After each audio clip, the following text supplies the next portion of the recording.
మరీ ఎక్కువ over confidence ఉండకూడదు, దాంతో మనకి ఇబ్బంది కలుగుతుంది.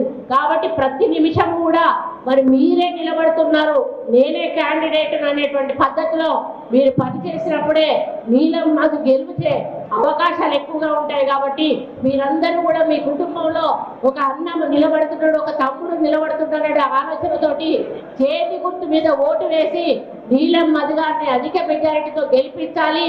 ఇక్కడ కేసీఆర్ కు మరి మనం మెజారిటీ ఇచ్చి ఇక్కడ కేసీఆర్ కు దెబ్బ కొట్టాలనే విషయాన్ని మళ్ళీ ఒకసారి మీ అందరికీ కూడా తెలియజేసుకుంటూ మరి ఇంత పెద్ద ఎత్తున తరలి వచ్చి ఈ కార్యక్రమాన్ని మొట్టమొదటి కార్యక్రమాన్ని ఇంత పెద్ద ఎత్తున విజయవంతం చేసిన మరి నాయకులకు, ఈ కార్యక్రమాన్ని నడిపించిన నర్సారెడ్డి అన్నకు కూడా ప్రత్యేక ధన్యవాదాలు.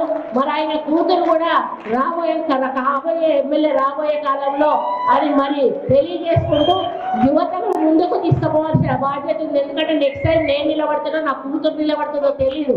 కాబట్టి యువతను ప్రోత్సహించాల్సిన అవసరం ఉంది. మీరు ఇప్పుడే యువకుడే ఎమ్మెల్యే క్యాండిడేట్ గా వచ్చాడు కాబట్టి నీలం మధును కూడా గెలిపించాల్సిన అవసరం ఉందని విన్నవించుకుంటూ చేతి గుర్తుకే జై కాంగ్రెస్. కాంగ్రెస్ ఓటేసిన వాళ్ళు చేతులు ఎత్తండి, 2 చేతులు ఉంటే 2 చేతులు ఎత్తండి. ఓకే.